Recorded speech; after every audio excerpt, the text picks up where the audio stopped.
Coming to you from our opulent and luxurious 4x8 refurbished room closet at the national headquarters in Indianapolis. With duct tape studio lights and a mic that you barely can hear, we hope to entertain and educate you. This is the Tango Alpha Lima podcast. They call me crazy cause I'm facing all my giants. They try to scare me into thinking I can fight it. They tell me I should never even think of trying. But that's just me, I'm gonna live out in defiance. Hello, and welcome back to the Tango Alpha Lima podcast. I am your host, Mark Seavey, here at the national headquarters of the American Legion, joined as always by Jeff Daly of the Michigan Dailies by way of Hollywood, California, and Miss Ashley Gorbolja Maldonado, originally from Ohio, currently in Washington, D.C. Guys, how are we doing today? I'm outstanding. I cannot complain. Ashley just looks so nice and made up. I'm stunned that anyone would do that. It's literally lipstick, bro. It's literally lipstick. Yeah, I'm a natural beauty. I don't need a lot of. You are a very natural beauty. I grant you that. I feel the same way about my husband. So. I was going to say you're the second hottest person in your house. I don't know. I don't know. So now we have it recorded. Are you happy? Are you happy? We've expressed my man love for your husband, and he is a dreamboat. Absolutely no doubt about it. But as I've told you before, he won me over when he tried to get me to do, what was it, salsa dancing or something, and he said, "You have very Latin hips. You have very Latin hips," and I was like, "There's something not right with you." So wonderful man, but. Today, we are joined by Darin Pepple. Darin is a graduate of West Point. He graduated in 2007, and then he served as an Army artillery officer until 2015, including 2 tours of Iraq and a 3rd in the United Arab Emirates. As a platoon leader, Pepple led soldiers on hundreds of combat patrols during his deployments. Pepple used his experience to write his new book, Dodgebomb, a satirical work that follows a lieutenant and his platoon as they go out on patrol each day and try to stay alive. The book sheds light on the rank and file soldiers who fought Al-Qaeda, broke bread with sheikhs, and tried to understand America's sustained involvement in the Middle East. Originally from Lancaster, Pennsylvania, where we found out that Jeff Daly used to drive the Hershey Kissmobile. Darin currently works and resides near Washington, D.C., and is a member of American Legion Post 1976 in Annandale, Virginia. And we will be joined by Darin right after this quick commercial break. The American Legion is Veterans Strength in America. We're in your community, supporting veterans, service members, and their families, enriching the lives of young people and promoting citizenship and patriotism. Our members are passionate about these core values. Help strengthen America by joining the American Legion today. For more information, go to legion.org/join. All right, now we are joined by Darin Pepple, the author of Dodgebomb Outside the Wire. Ashley, you get to go first today with Darin. Go. So Darin, thanks for being on the show. I wanted to ask you about the inspiration, obviously, from your book. You're overseas. You've had these life experiences. What was that moment that you said, you know what, I'm going to write all this down because I need to share this, and I need to share this now? Yeah. Well, I really appreciate, first off, just being here. Ashley, Jeff, Mark, you guys are awesome. But I think the inspiration for the book really came out when I was getting out of the Army in like 2014, 2015. And I just was like trying to make sense of it all, right? And that sort of translated to what did Iraq and, what do these foreign wars mean? And also just like making sense of my service. So it kind of became like a transition mechanism, catharsis, to like actually put it to paper and to be like, no, I'm actually going to make a book and do it. Very cool. I understand the cathartic nature as someone who's gotten out more recently within the past 2 years. There are certain things that I still do, and now in a journaling aspect, find very, very therapeutic. So I think this is something common that I've seen within our veteran community and those sharing stories. So congratulations. It's phenomenal. I love to watch other authors, be successful in their endeavors and be able to share their stories. And I'll go ahead and pass it over to Mr. Jeff. Already? It's already my turn? I know. Wow. This marks our first podcast where we're on schedule. This Right. is And usually when Ashley gets going, I go take a break for a while and come back. But wow, this is awesome. It's pretty early. we're nervous about our internet connection, so we're good to go. There we go. All right, Darin. So you wrote this book. I'm looking here to see where I saw it, but I think I saw that it's satirical. It is.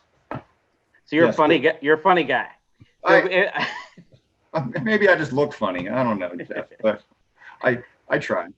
So so is this, in Hollywood terms, is it based on true events? Is it how much of it is fiction and how much of it is real? I'd say it's 50-50, right? So it's based off my first tour to Iraq in 2008 with the Cav troop. A lot of these characters are drawn from reality, and some of our sort of operations there.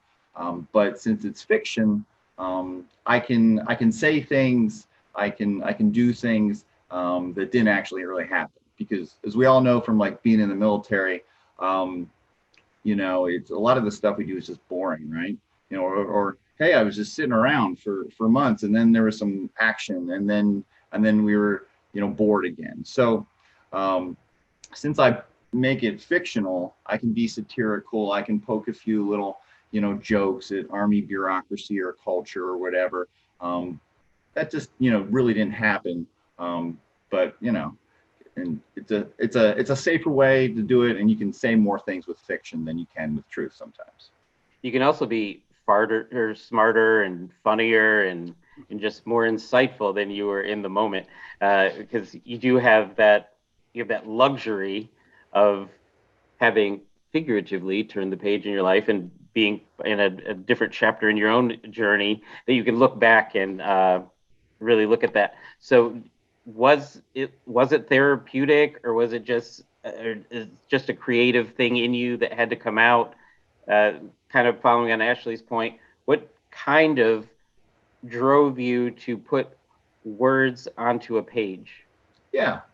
So, I mean, I find that all the global war on terror stories are kind of missing the mark. I mean, some get close, but, when we watch things on movies or a lot of the media and books and stuff out there, it's like we all hear their narrative, right? It's everyone who went to Iraq or Afghanistan is like some Navy SEAL sniper who has crazy PTSD and was obviously special forces and was just the awesome, most raddest dude around. And knowing my experience and other veterans' experiences, it was like, no, I mean, there's just like a lot of us who are just regular guys and girls just trying to do a mission, make sense of it, and bring, a better standard of living and, freedom, democracy, etc. Overseas. And I don't think that's really captured. So I was like, I'm going to make my silly little book, with hopefully and change that narrative beyond the American sniper, hurt locker silliness that we kind of see out there. That's good. I'm going to hand this off to Mark, but I'm going to fire him up on the way. What I'm not hearing is that attitude of a story that we did previously about an officer who just was disgusted by dirty enlisted people or disgusting, or he'll give you the exact word. No, I know he remembers it. That guy was a gem.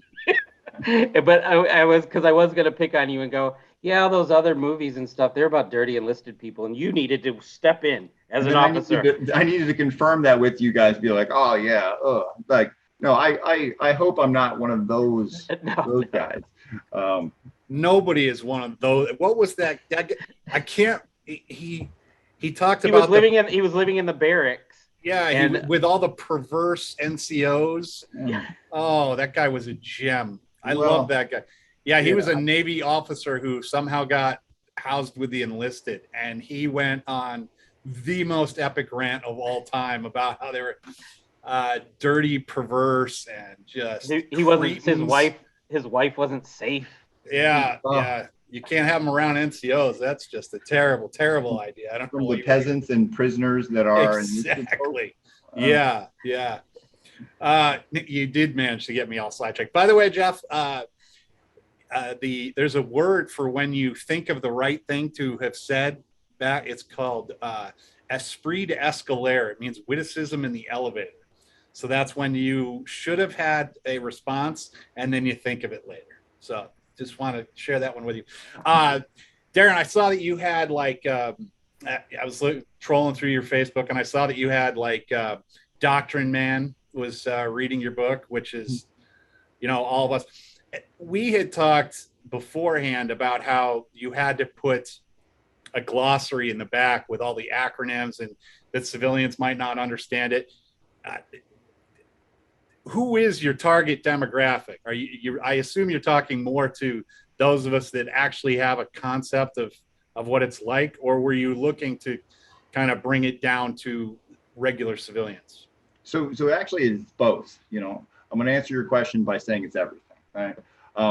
Which is what you have to say as a book writer. Got it. Yeah, but it's so target demographic initially was like, oh, this is going to be for like veterans, for military personnel, it's people who get it, right? But then as I was writing it, and kind of the genesis of the book with many things was like, you're just trying to relate these experiences to civilians. Again, they don't get it, or they see the Hollywood image of what it's supposed to be, and it's fractured and wrong. So that's why I try to write it in such a way that it was relatable and realistic, and explained a lot of things, and hopefully didn't dwell on acronyms too much, so that your mother can pick it up and go, okay, without just killing her with acronyms. Right. Yeah. You had talked about how you wanted to talk about the real life in the military, and it's 95% of the fun moments we had in the military was just out of sheer boredom. But I do remember that my all-time favorite article, and I don't even mean just military, but all-time favorite article was in the Boston Globe a bunch of years ago, where an embedded journalist was stuck with a bunch of infantry guys. And they went off on like a 2-hour fight as to whether Connecticut was part of New England. And it was just these guys fighting about whether Connecticut was part of New England. And that, to me, was the most accurate portrayal of military people I've ever seen, because we will sit around and fight about the stupidest thing imaginable for hours because there's literally nothing else to do. But I'm wondering how much action did you have to put in it to keep it rolling? And how much were you able to kind of tell these stories around the campfire that to us, or at least to me, seem far more enjoyable anyway? Yeah, well, I try to sprinkle in a lot of action. I had a plan, or at least I think I did in the beginning, to make it interesting and have a rise and fall, a climax, etc. But yeah, I have to put in so many fun like soldier stories and humor in there. When you read it, you'll notice all the soldiers are quoting, Talladega Nights. They're always going shake and bake, which was a real thing we did. And, I have one zany sergeant who just wants to talk about the Illuminati at some point, like that's just the culture and the moments that are just people just trying to like break the boredom with something fun. Yeah. When we were in Afghanistan was when Team America World Police came out, and there were more take a left on Durka Durka Street references than could ever have been plausible. So totally get it. And there's always that guy, and actually one of my former troops was that guy who thinks the black helicopters, the FEMA camps, buys into all of it. And it still shocks me to this day because he did become a first sergeant after I got out. And I was like, that's spectacular. And I think his email was actually like blackchoppersfema@yahoo.com. And I was like, dude, what is wrong with you? So, all right, that was my thoughts on that. Let's take a quick commercial break, and we will be right back with Darin to talk more about his book. So you were discharged with a 20% disability rating, but now you can't hear so well and need help. Contact an American Legion service officer. Service officers are free of charge, and they help all veterans. Find one near you with our online tool at legion.org/service officers. All right, and we are back. Ashley, you are up first again for round two. Go. All right. So keeping in theme, my question was more along the lines of acknowledging that you have an excerpt that's on your website. And I kind of want to channel my H.G. Wells and I want to read just a little bit of this excerpt because it really is very poignant as to what Mark was just talking about. Um, so cue music. No, just kidding. Okay. All right. So incoming, incoming, incoming. Get to your shelter. Its cry seemed to emanate through the or from the hallways and penetrate his skull. He spilled out of his bed and threw on his boots. No time to tie them properly. He grabbed his uniform, shirt, top, and helmet and fell into the hall. The pain in the ass robotic voice insisted, incoming, incoming, get to your shelter. He ran down the hall to the only room open and all lit and stood in the entryway. Inside was a desk, radios, and 3 soldiers sitting on a couch playing Xbox on a flat screen TV, their backs to them. What the hell are you guys doing? He twitchingly squeaked. We've got to get to the bunker. A protracted, awkward pause occurred as the 3 men turned around to gawk to the interruption. There were 2 specialists and one staff sergeant, one staff sergeant, and in the agonizing moment, he could see their faces comprehend who he was and what he was saying. Another millisecond went by and their faces twisted into side-splitting laughter. Get to the bunker, they mimicked, in a squeaking voice similar to his own. They'd all now forgotten the game and were rolling over themselves giggling. A child's hatred of being ignored and belittled welled up in him, and Fitz stood up straight, addressing Staff Sergeant in a more commanding voice. Sergeant, you guys do as I say. Grab your gear and take me out to the nearest indirect bunker. The sergeant remained unfazed, but had an older man's gleam in his eye of playing by the proper rules. He stood up on the couch and walked smoothly over to the lieutenant. He reassuringly touched him on the arm and guided him back down the hall to Fitz's room. Sir, he spoke softly, deferentially now. We get rocketed all the time. The worst thing you can do when you get indirect is to run all over the place trying to find proper shelter. You hunker down now where you are at, and if your number's up, it's up. And besides, you're in a brick barracks right now. The logic of that and that sergeant's calming demeanor sapped Fritz's panic level. He guided him back to his room where he was a child raving monster, like he was a child raving of monsters under his bed. Get some sleep, sir, he said reassuringly, cooed, and Fitz closed the door and sat down on his bunk. That's 100%. 100%. Yeah. So I apologize. I'm like reading it and my screen shrunk, and I don't know, for those who can watch video, I have really bad eyes. So I'm like, whoa.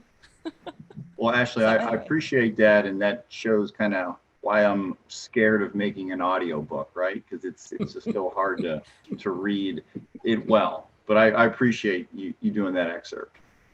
Yeah, no problem. I just felt that it was very on point to what we were discussing. And we'll get to my question, I guess, because I wanted to. Can I just interrupt real quick with a quick egg? Of course. I was So waiting. when for I it. went back to Afghanistan as a journalist, they did the little indirect fire drill you have to do to get in, and they're like, lay down on the ground, cover your head and everything. And we had no sooner left that room than we had like the Dallas Cowboy cheerleaders with us, and the alarms went off and everybody got down, and I was like, I'm not doing it. So I sat on a bench, but they were all laying on the ground, shrieking with their hands over their heads and everything. And this infantry guy walked by with literally just a towel on and flip-flops. And he's like, hey, what's going on? And everybody's just laying on the ground. I was like, this. So yes, that's exactly what happens to everyone. After 3 or 4 times those alarms go off, nobody moves. Nobody cares. And Ashley, that's one of the, just trying to tell these true stories and how it actually was, because instead of, oh, everyone always jumps down and takes cover. I mean, that unheroic moment, that reality, that's based on a real moment when it was like the first time. Now, I embellished a little bit, and hopefully I wasn't that big a wuss in front of my troops, but I was like, guys, we got to get to the bunker. And they're like, shut up, sir. like just sit down, and it's that's the reality. And that's again why I just wanted to like write this book to convey that sort of thing. Well, I'm a firm believer that, officers need heroes too. You nailed it. You absolutely nailed it. You guys are my heroes. I hope not. Wow, you need to get out more. Yeah. That's all I'm saying. I don't even have a good conduct medal. I can't be anybody's hero. All right, Jeff, I think you're up. What did you have? I thought you had another question. Oh, I'm sorry. Totally fine with rolling on it. I was just going to ask Darin to expand a little bit more about his duration and time in service and maybe one of his fonder memories.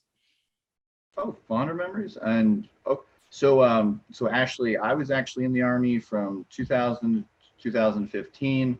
I actually enlisted before I commissioned as an officer. So I'm not, completely, I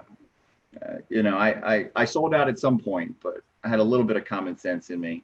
I got the opportunity to go to West Point in 2003. I graduated 2007, commissioned in the field artillery. I did 2 tours to Iraq and then 1 awful tour in the Emirates. And after command as a field artillery officer, rocket launcher battery at Fort Lewis, Washington in 2014, I decided to get out and, then, became a normal person, or just a surly veteran like all of us now. And probably some of my finest memories are really what this book is about, of that sort of camaraderie with this little cav troop called Bushmaster Troop, and the men that I served with in Iraq, and just all the fun times and the relationships I still have to this day with everyone from that troop. So that's why I had to capture it for posterity, right? And I will say a new normal, a second service. And since we're approaching Halloween, Morticia Adams once said, "What is normal to a spider is chaos to a fly." So for us transitioning folks, it's very relevant. It's different for everyone. So write that one down, Jeff. We got a quote at Ashley. That's, I know, and it's Morticia, like an Addams Family quote. Yeah. Of all the We things. need more Halloween quotes On a Wednesday. All right, wait, are we? I'm Yeah, curious no. how. It's all Yeah, you, Jeff. It's all you, babe. It's all you. I'm too stunned by Ashley. So you're up, Jeff. Oh, that's sweet. He just called you stunning. And so, as you can probably tell by my hat, I don't read a lot, so I'm not going to do an excerpt. But I did get through part of the book already, and I actually am pledging I'm going to read it. But I got through the title, so I'd like to do an excerpt reading. Well of that. done. Excellent. All right. Dodgebomb. So there you go. That You is can dodge my a wrench. that is my reading of an excerpt of your book. So there's one thing when Ashley read it's reminded me of something my mom says. You have that thing, if your time's up, it's up. My mom would always say, but you don't want to be sitting on the plane next to somebody if it's their time and you're just kind of going along for the ride. So like I said, I'm going to read it. I'm saying it out loud, and we should do a guest book club show one day and talk about all the guests who've written books. I guess if you're smart enough to do things after the military, you write books, because a lot of military people who are smart do that. So I did want to ask again, I kind of want to get back into the book. So the beginning, middle, and end, can you kind of give, and that's why I said the name, because we hadn't said it yet. I had to say Dodgebomb, like in that cool Hollywood voice, in a world. Really? That's what that was? Yeah. Okay. So you just sort of want to without giving away the ending, just like a nice little summary, and just an excuse to say like Dodgebomb a couple more times, Jeff. And please do in your own way. Yeah, that'd be amazing. Dodgebomb, Outside the Wire in the Second Iraq War, the greatest war novel thriller ever. So this this book, this story follows a young lieutenant who's a casualty replacement. He goes and joins a unit that is deployed in Iraq, and he has to win the trust and of his new unit and overcome his naivety to get through his Iraq deployment with them. But then as he gets through some combat and a few harrowing experiences, he starts to realize that he's facing more than just Al-Qaeda and bad guys. There's Arab politics, there's army officer rivalries and their sort of games and schemes. You guys know how officers are, so a lot of that's going on, and he's confused, but still just young and eager and trying to do his best. And then as the story continues, the unit starts to take casualties, and he gets kind of rocked by some very sad, tragic events, and he has to deal with them. And and then he has to deal with them and make sense of his whole Iraq tour. And it's in that sort of crescendo and that journey I think we've all went through with our overseas deployments, our military experience. So that's what it is, Jeff. Dodgebomb. That is definitely going on by reading this. Actually, you had me at satirical. So I will be reading that. And my reading list, by the way, is now 1. I will be reading. This will be the first time that Jeff has read Marine Corps follows reading through. list. It'll be I love really it. impressive. So we'll let you know. I have 3 questions, so that's not going to work out too well. But let me ask the first one. We talked about how I had gone to a military college and did not commission. We had talked earlier. Part of the reason was that I liked small units better. I liked being with at the largest, the platoon, and being alone. And I'm curious how much of that you experienced when you got higher up, when you became a captain and you couldn't kind of be with the boys sitting around a fire.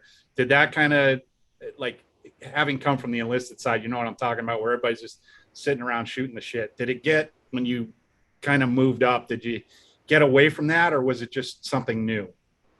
It does get away from that. And you see as officers, they only get these like brief moments to like be with the boys or, be with, and that's like platoon leadership, and then like, company or battery or troop leadership and battalion. And yeah, when you go on like staff or something, it's just really lame. I mean, it's necessary, but it's also like you're in charge of yourself. You're in charge of 2 people. So yeah, I did miss those sort of bonds and whatnot, and that's probably half the reason why too I'm not in the Army anymore. Yeah, our S3 would occasionally just sort of wander out and decide to go on patrol with us. And it was like, I almost felt bad for him. I was like, if this guy just wants to be part of the group and they've got him hauled away in the talk doing something. Anyway, that was just what I thought. I did see that you had some sort of reunion at the Legion Post in Las Vegas, which I thought was pretty cool. And I know you are a Legionnaire there in Annandale, but what's the reception been, not just from like people that were Global War on Terror, but has it been read by others outside that have communicated with you, like Korean vets or Vietnam guys or anything? Yeah. Let's see. I've had a couple sort of like World War II vets, older vets, and they, again, I think each generation of warriors, whatever, we have to explain our own conflicts. So I've had some Vietnam War vets kind of always like they relate how they're like, okay, so that's what Iraq was like. Thank you for that. And the reception has been great I think from part of my core audience of civilians that just didn't get it right. And now they do, and it took some of the pomposity and the pretentiousness out of, some of these other stories you hear. So reception's been great. Yeah, I mean, when you see Hurt Locker and there's like one dude running down the hall, just by himself, and you're like, yeah, that doesn't happen. Yeah, That's stupid.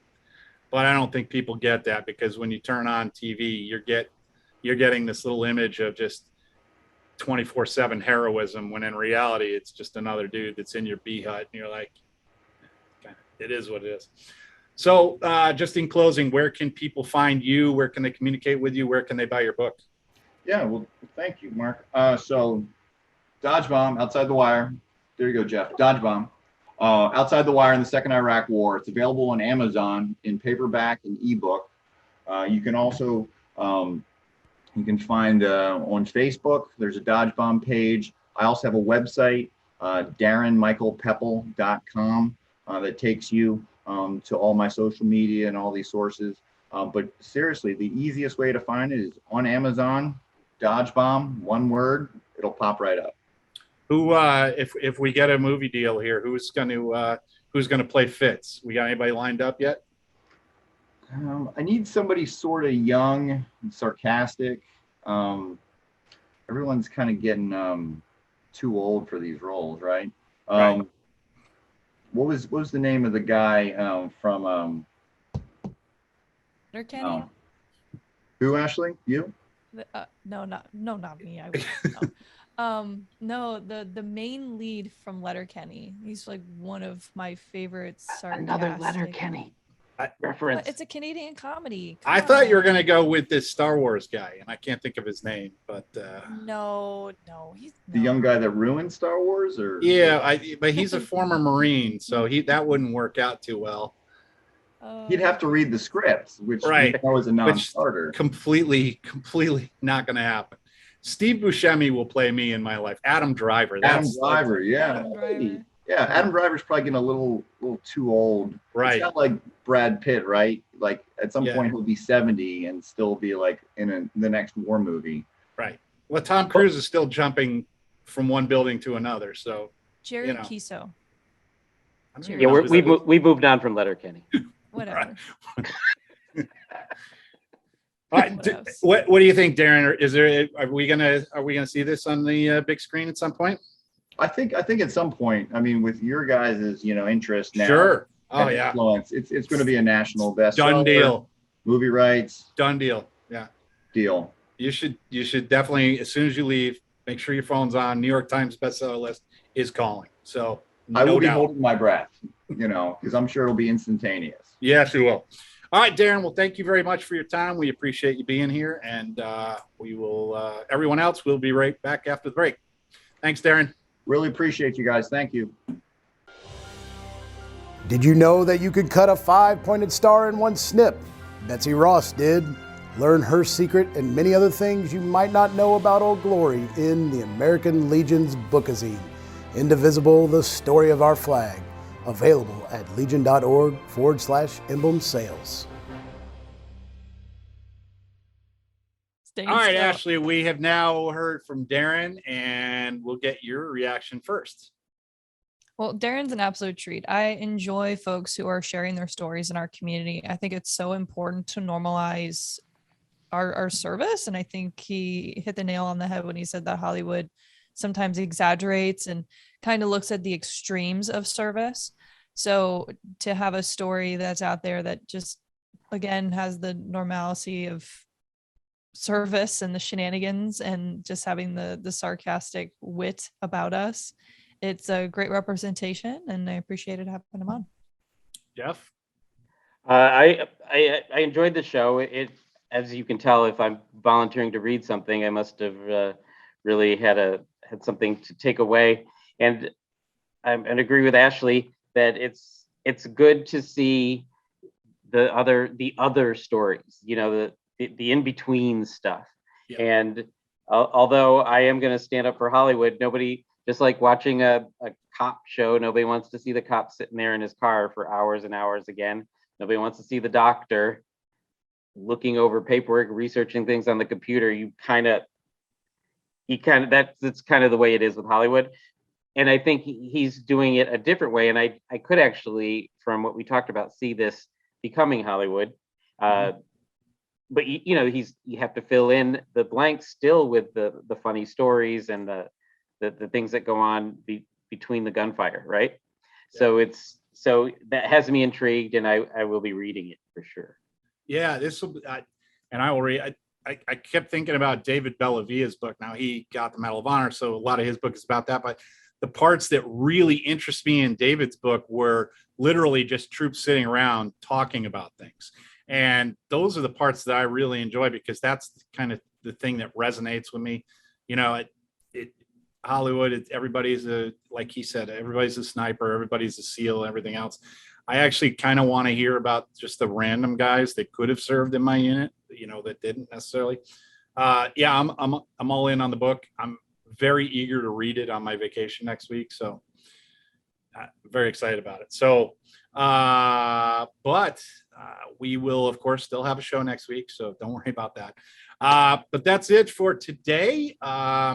As always, remember to subscribe to the Tango Alpha Lima on Apple Podcasts, Spotify, YouTube, or wherever you listen to podcasts. And while you're there, review and rate us, preferably 5 stars. If you want to send us feedback, you can comment on YouTube or Facebook, or you can send us an email at tangoalphalima@legion.org. I was kind of tempted here to start reading all the metadata stuff that super producer Holly put in there, only because she keeps nodding her head and think that somehow that transmits it directly to my brain and I'll know what she's thinking, but I do not. But as always, we love super producer Holly. We just necessarily can't read her face all the time. And super producer Holly did make the heart symbol with her hands that drives me completely out of my mind. And I'm sure she did that on purpose. But everyone, Jeff, Ashley, I'll see you guys next week. Everyone else, we'll see you soon. Ashley is frozen again, or maybe she's just super still and she's doing some sort of statue thing. But yes, no, I love all 3 of you, especially Robert, who's not actually on screen. All right, folks, we will see you next week. Bye.